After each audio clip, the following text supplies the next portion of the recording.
자, 기독교 세계관 9번째입니다. 자, 세상 사람들은 기독교 세계관을 싫어합니다. 그 이유는 뭐냐면 뭘 하지 말라, 뭘 해라 명령이 많고 하나님의 주권을 강조하다 보니까 인간의 어떤 고난이 축소되는 거예요. 그리고 나는 죄 짓고 형무소 한번 가지 않았는데 저것들은 나보고 죄인이라며 이렇게 됩니다.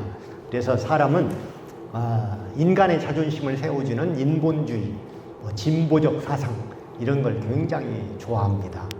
그러나 여러분 이걸 알아야 돼요. 기독교적 가치를 내세우고 사는 나라나 그런 사회는 안정적으로 발전하는데 하나님을 무시하고 인간주의를 내세우는 나라나 사회는 망해간다는 사실을 여러분 아셔야 합니다. 대표적인 나라가 북한, 중국, 러시아 아니겠습니까? 역사가 말해주고 있는 것이죠. 미국을 예를 들어봐도 그렇습니다. 50년대, 60년대 미국은 정말 풍요롭고 잘 사는 나라입니다. 물론 지금도 물질적으로는 풍요로워요. 그런데 이제 60년대 케네디 대통령이 학교에서 성경 공부, 기도를 금지시켰습니다. 그 이후로 학교에서 총기 사건이 빈번해지고 청소년들이 마약을 하기 시작한 미국은 지금 마약 문제만큼은 손을 놨습니다. 하도 많으니까. 지금 상황이 어떻게 되는 줄 알아요? 예를 들어서 이제 고등학생이 생일 파티에 부를 때 마약이 필수적이랍니다. 마약 없으면 재미가 없거든. 지금 그런 상황인 거예요. 어른들은 뭐 말할 것도 없고 하도 많으니까 이제 법이 있어도 적용을 잘 못하는 상황이에요. 그러니까 잘 사는 것만 보면 미국은 아직도 최고 강국이지만 기독교적인 가치관이 무너질 때 안으로 썩어 들어가고 있는 거예요. 그래서 이제 이번에 트럼프 대통령이 당선되어서 제일 잘하는 것이 뭐냐면 인간의 성은 남자 여자밖에 없다. 다른 건 인정 않는다 해가지고 지금 굉장히 미국이 소란스럽습니다. 그것 때문에. 왜냐하면 트랜스젠더를 인정하고 남성, 여성, 중성 이것이 여권에 써 있는 게 바로 미국이었거든요. 그걸 다시 이제 뒤집으려니까 이제 반발이 심해지는 겁니다. 자, 그래서 여러분들 특히 시온성교회 성도님들, 청년들, 자녀들은 세상 사람들이 어떤 가치관을 가지고 살든지 그것에 흔들리지 않고 성경에서 말하는 기독교 가치관을 가지고 살기를 바랍니다. 하나님께서 여러분을 도우실 거예요. 그런 노래가 있잖아요. 우리가 잘 아는 사모하는 마음. 세상 사람이 뭐라 해도 그대 없이 난 못 살겠네. 그대가 이제 하나님 없이는 난 못 살겠네. 그런 심정으로 살아가야 하는 것입니다. 자, 창세기 1장 1절에 보면 하나님이 우주의 창조자, 주인이심을 선포합니다. 태초에 하나님이 천지를 창조하시니라. 자, 이것은 놀랍고 신비스럽고 권세 있는 말씀인 거예요. 여기에는 어떤 설명도, 변명도, 논리도, 설득도 없습니다. 그냥 선포만 있을 뿐이에요. 내가 창조했어. 니네들이 거기에 대해서 무슨 말할 권리가 있어? 이것이 바로 성경의 서론이자 결론인 거예요. 그래서 우리가 이 말씀을 참으로 믿는다면 성경에 나오는 모든 기적을 믿을 수가 있습니다. 홍해를 건넌 거, 동정녀 탄생, 부활, 재림. 그런데 현대 사회에서 이게 무너져 버리니까 기독교의 진리 전체가 불신되어 가고 있는 거예요. 여러분, 창세기 1장 1절이 이렇게 선포되는 이유가 무엇입니까? 여러분의 부모를 생각하면 돼요. 우리의 부모는 부모니까 부모이지 거기에 무슨 설명이 필요 있습니까? 예를 들어서 엄마 품에 있는 아이가 당신 우리 엄마 맞아? 호적천본 띄어봐. 산부인과 출생증명서 가져와봐. 그런 아이 없습니다. 엄마가 아기를 사랑스럽게 바라보고 젖을 물리고 아기가 그 품에 안겨 있으면 거기에는 무슨 이론도 설명도 다 필요 없는 것이죠. 그런데 우리는 엄마 품에 안겨있는 어린아이와 같은 심정이 되지 못하고 집 나간 탕자가 되어가지고 우리를 지으신 하나님을 의심합니다. 하나님이 없다고 하고 하나님을 무시하고 저주하는 인간들이 이 세상에 얼마나 많은지 몰라요. 아기가 만약에 아까 같이 엄마, 내 엄마 맞아. 출생증명서 띄워봐. 그러면 얼마나 당황하실까? 이같이 인간들이 하나님이 없다고 할 때 하나님도 속이 많이 상했을 것입니다. 자, 하나님의 살아계심은 우주의 신비를 통해 알 수 있고 이 땅에 오신 예수 그리스도를 통해 알 수 있고 하나님이 주관하시는 인간의 역사를 통해서 우리는 알 수가 있습니다. 무엇보다도 하나님이 주신 성경책, 이 말씀, 그리고 그 성경을 토대로 하는 목사님의 설교 말씀을 통해서 우리 하나님의 살아계심을 알 수 있는 것이죠. 그것도 저것도 아니라면 여러분이 존재하는 것 자체만으로 하나님의 살아계심을 알 수 있는 거 아닌가요? 내 몸, 내 생각, 또 살고 죽는 것, 이거 어디선가는 왔을 거 아니에요? 하나님을 믿으시기 바랍니다. 그래서 오늘 하나님의 속성에 대해서 한번 알아보도록 하겠습니다. 속성이란 말이 좀 어렵다면 성품 아니면 플러스 특징 이렇게 생각하면 됩니다. 하나님의 성품, 특징, 하나님의 여러 가지로 말할 수 있지만 중요한 것 4가지로 하나님에 대해서 한번 설명해 보도록 하겠습니다. 첫 번째는 자존. 자존이라는 것은 이제 스스로 존재한다는 의미죠. 스스로 계신 분. 누가 누구를 낳고 또 위로 계속 올라가다 보면 누군가는 스스로 계신 분이 있어야 합니다. 여기에 대해서는 몇 주 전에 자세히 설명했기 때문에 생략하기로 합니다. 그러니까 여러분 터무니없는 빅뱅이나 우연을 가장한 어떤 진화론을 믿을 바에는 절대자 하나님을 믿으시기 바랍니다. 두 번째는 하나님은 영원하신 분이다. 하나님은 끝도 시작도 없는 사랑의 미로인 것입니다.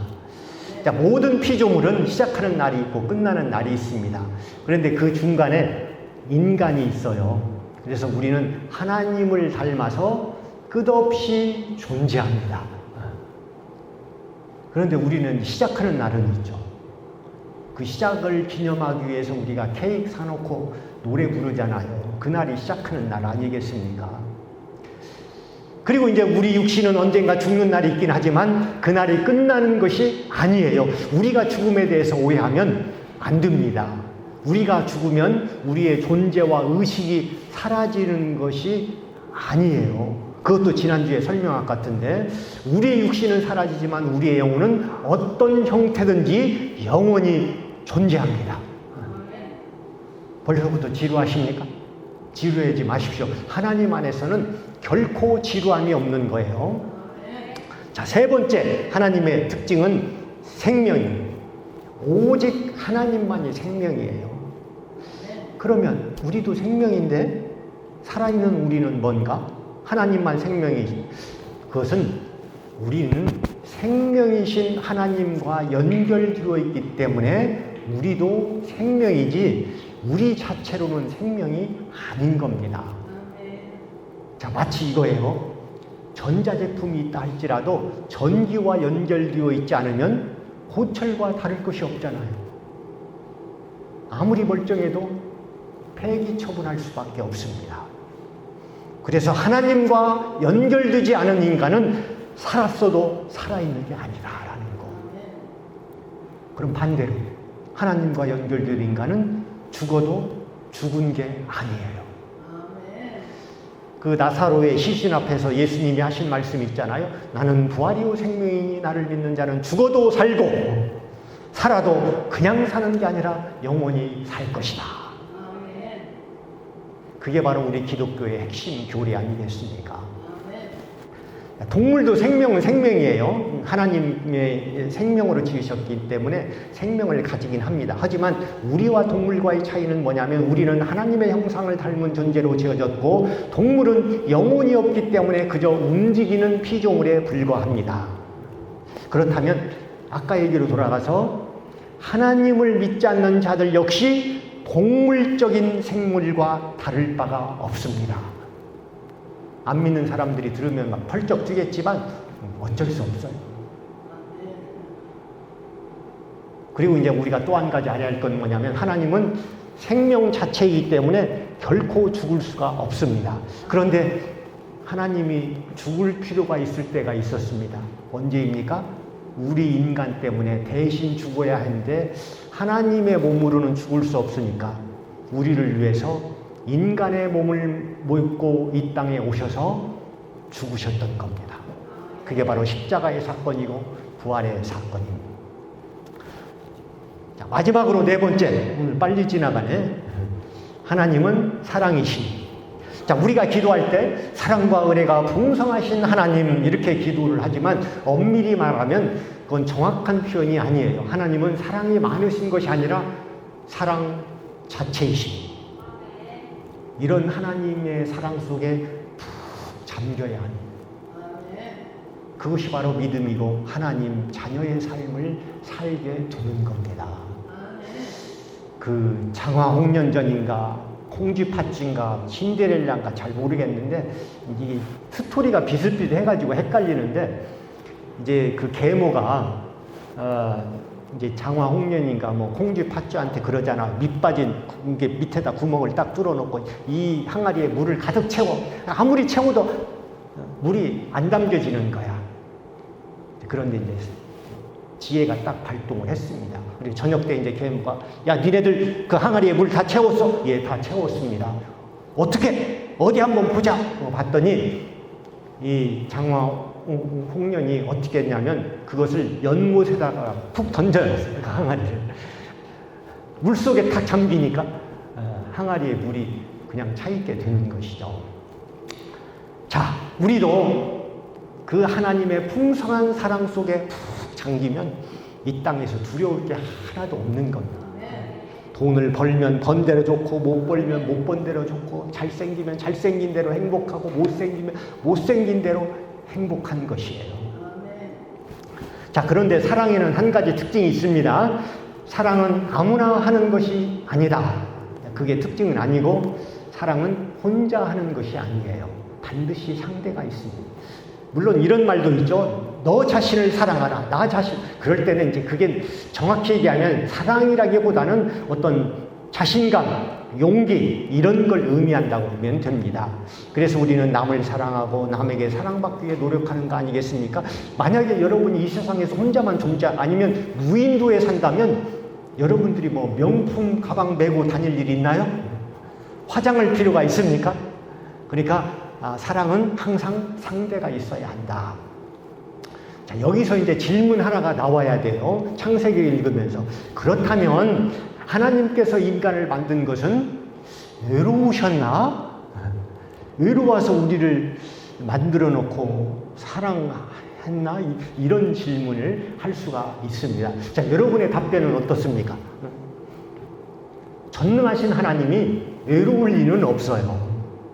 우리는 이제 삼위일체 교리를 이해해야 합니다. 하나님은 한 분이면서도 세 분으로 존재하십니다. 하나님, 예수님, 성령님 이 세 분은 완벽하게 사랑하기 때문에 부족함이 전혀 없는 거예요.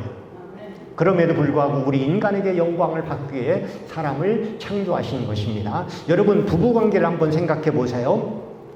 남녀가 연애를 할 때 아니면 신혼 초에 자녀가 있어야 하나요? 없어야 하나요? 없어야죠. 그때는 귀찮잖아. 둘만의 사랑으로 막 충분합니다. 그래서 애기 때문에 방해받을까봐 막 피임을 할 정도잖아요. 하나님도 마찬가지. 인간이 없어도 완벽한 사랑을 누리고 계셨습니다. 전혀 부족함이 없었어요. 그러다가 이제 더 풍성한 사랑을 베풀고 누리고 싶어서 인간 창조를 계획하셨던 것입니다. 이해가 되셨습니까? 자, 여기서 이제 또 다른 질문이 창세기 읽으면 등장을 합니다. 오늘 너무 많이 배워서 애로 나는 거 아니죠? 그렇다면 인간을 창조하실 때 하나님은 인간이 타락하실 걸 알았나요? 몰랐나요? 이거 굉장히 어려운 질문입니다. 왜냐하면 하나님께서 알고도 창조했다면 죄 짓는 것을 방치한 게 되고 모르고 창조했다면 아니 전지전능하신 하나님께서 그것도 모르십니까? 이렇게 되는 거예요. 자, 잘 들으세요. 자, 이것도 하나님이 만드신 가정 안에서 우리는 힌트를 찾을 수가 있습니다.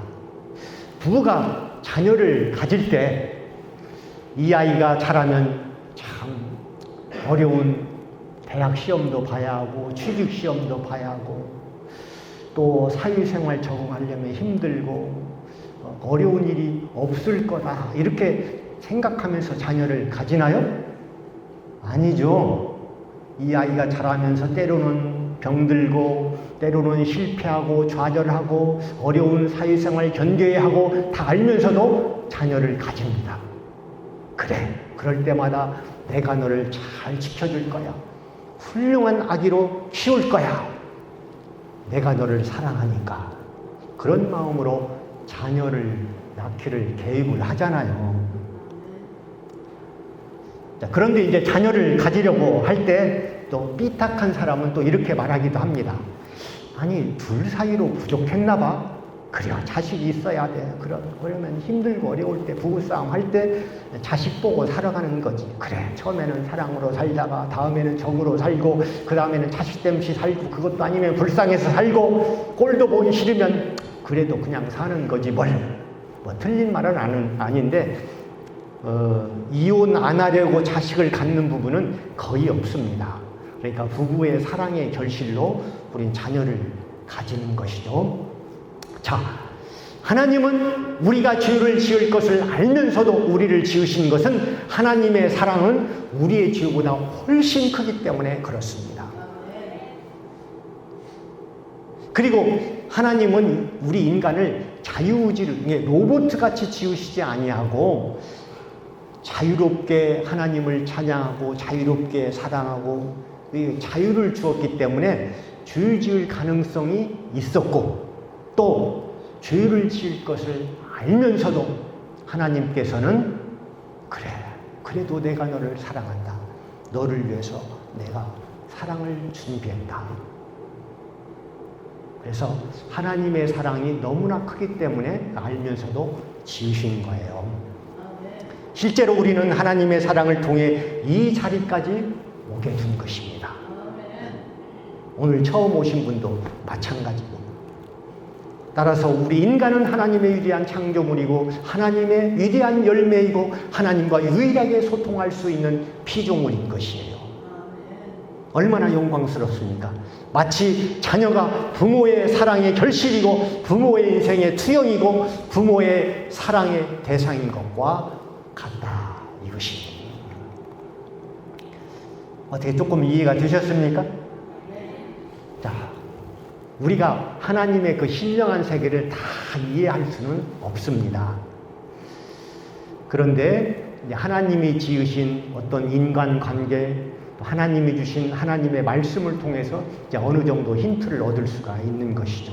그렇다고 해서 인생사가 모든 문제가 다 논리적으로 해결되는 것은 아니죠. 하나님의 신비한 그 세계, 영적인 세계의 어떤 깊은 내막을 우리는 다 알 수도 없고 또 다 알 필요도 없고, 그러나 아까 얘기한 대로 우리가 가진 하나님의 말씀을 통해서 이 세상에 돌아가는 것을 통해서 어느 정도는 유추할 수 있다는 것입니다. 우리의 근원이 되시는 하나님, 우리의 행복의 원천이 되시는 하나님, 또 생명이 되시고 사랑이 되시고 이런 성품을 가지신 그 하나님, 그 하나님에게 우리에게 필요한 것이 한 가지 있으니 그것이 뭡니까? 그것이 믿음이에요. 믿음이 없이는 우리는 이분이 아무리 생명이 있고 사랑이 있고 뭐 영원하고 하더라도 우리는 우리와 아무런 관계가 없는 거예요. 마치 전기가 끊어진 전자제품과 같습니다. 그리고 그분의 사랑 없이 이 세상을 살겠다고 하는 것은 실로 무모한 짓입니다. 그래서 인간이 하나님의 사랑을 무시하고 우리끼리 사랑하고 그래 우리끼리 잘 살자 이렇게 얘기하는, 귀가 솔깃해지는 소리지만 이것이 불가능하다는 사실을 우리는 역사를 통해서 배워야 하는 것입니다. 창세기 1장 1절에 나오는 하나님이 나의 삶 속에서 역사하시는 동일한 분인 것을 여러분은 믿어야 하는 거예요.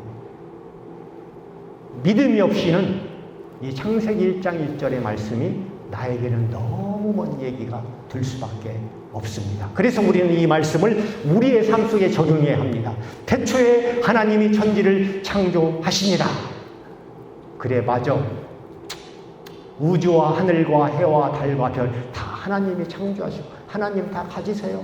대신 여기는 내 땅입니다. 내 인생은 나의 것이니 내 자식도 건들지 마세요. 내 재산 한 푼도 줄 수 없습니다. 이래서는 안 된다는 것이죠. 여러분, 우주 안에 있는 모든 것이 하나님의 것이면 내 집, 내가 가진 시간, 내가 가진 재산, 심지어는 내 생명까지도 다 하나님의 것입니다. 그리고 아니라고 부인을 해도 언젠가는 하나님이 다 가져가게 돼 있어요. 어차피 하나님의 것이고 하나님이 언젠간 다 가져간다면 미리미리 자수해서 고백하시기 바랍니다. 그게 행복한 일이에요. 그래서 하나님의 순리대로 살면 우리는 행복할 수 있고 우리는 영원한 생명을 얻을 수 있다는 거 믿으시기 바랍니다.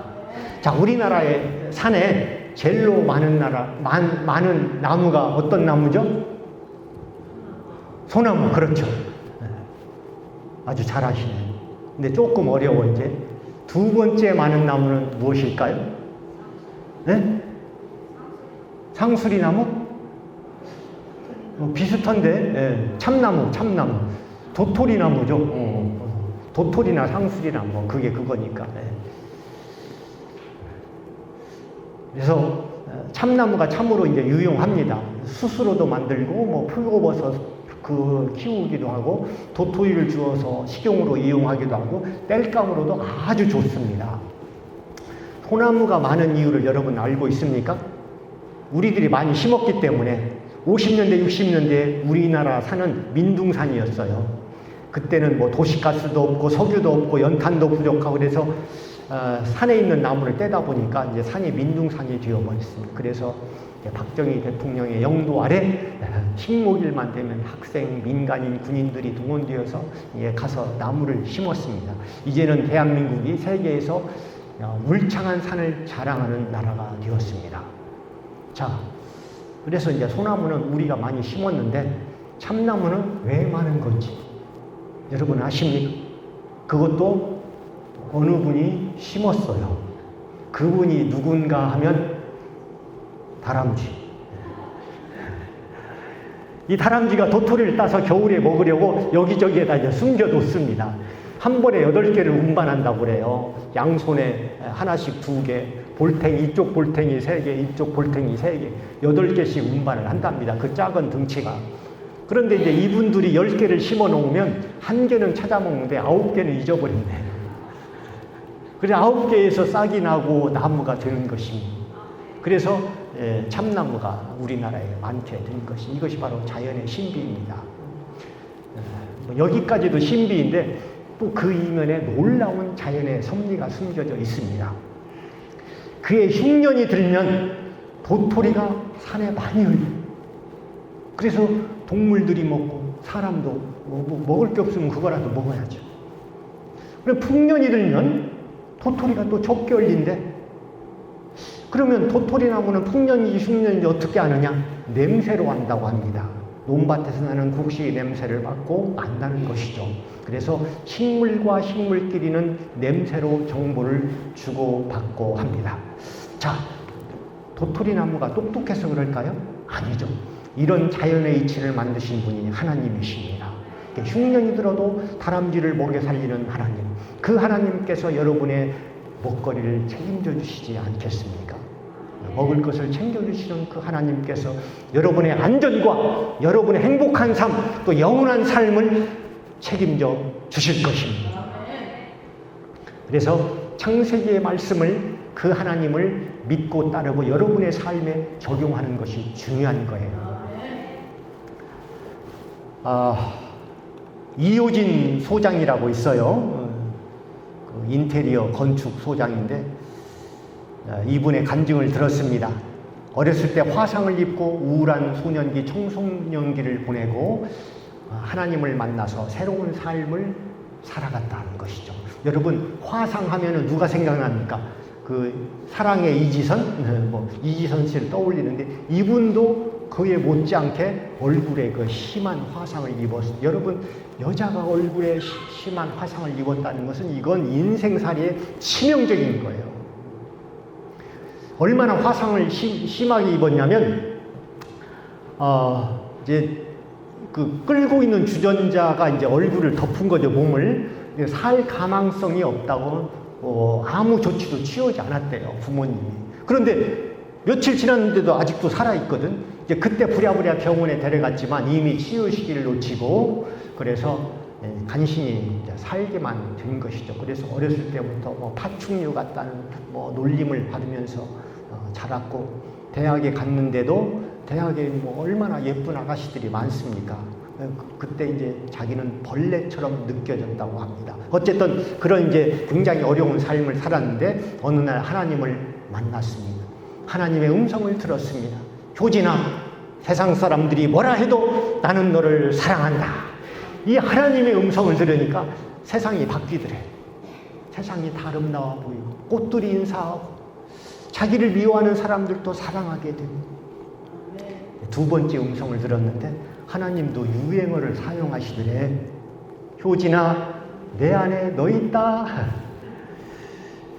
파리의 연인인가요? 거기서 나오는 명대사 아닙니까? 그래서 그 음성을 들은 다음에는 누구보다도 행복한 사람이 되었습니다. 여러분, 내 안에 하나님이 계신데 이 껍데기 좀 상했다 한들 그거 뭐 대수리겠습니까? 여러분 어떠세요? 나도 내 안에 너 있다라는 음성을 들으면 더 열심히 신앙생활 할 텐데 지금 듣고 있잖아요. 성경 말씀, 설교를 통해서 바로 이것이 적용이에요. 여러분, 그러면 듣고 싶으면 얼굴에 화상 입고 직접 듣고 싶습니까? 아니면 화상 입지도 않고 아름다운 얼굴로 오늘 말씀으로 듣고 싶습니까? 골라 잡아. 너무 극적인 거 좋아하지 마세요. 그저 하나님의 말씀을 내 삶에 적용하면 그것이 더 큰 축복인 것입니다. 그런데 실은 그거의 유행어가 아니더라고요. 성경에 보니까 먼저 나와 있어. 요한복음 15장 5절에 보면 나는 포도나무여 너는 가지니 저가 내 안에 내가 저 안에 있으면 이 사람은 과실을 많이 맺나니. 여기서 이제 과실을 구체적으로 표현하면 인생의 행복, 취직, 건강, 재물이 될 수도 있고 결혼, 가정이 될 수도 있습니다. 단지 여러분이 하나님 안에 거하면, 하나님에 대한 믿음을 가지고 있으면 하나님께서 이 모든 것을 이 땅에서 책임져 주시고 영원한 생명을 주시고 기쁨을 주시고 또 보람 있는 삶을 보장해 주십니다. 이 믿음을 가지고 살아가는 저와 여러분이 되기를 주의 이름으로 축원합니다. 기도하겠습니다.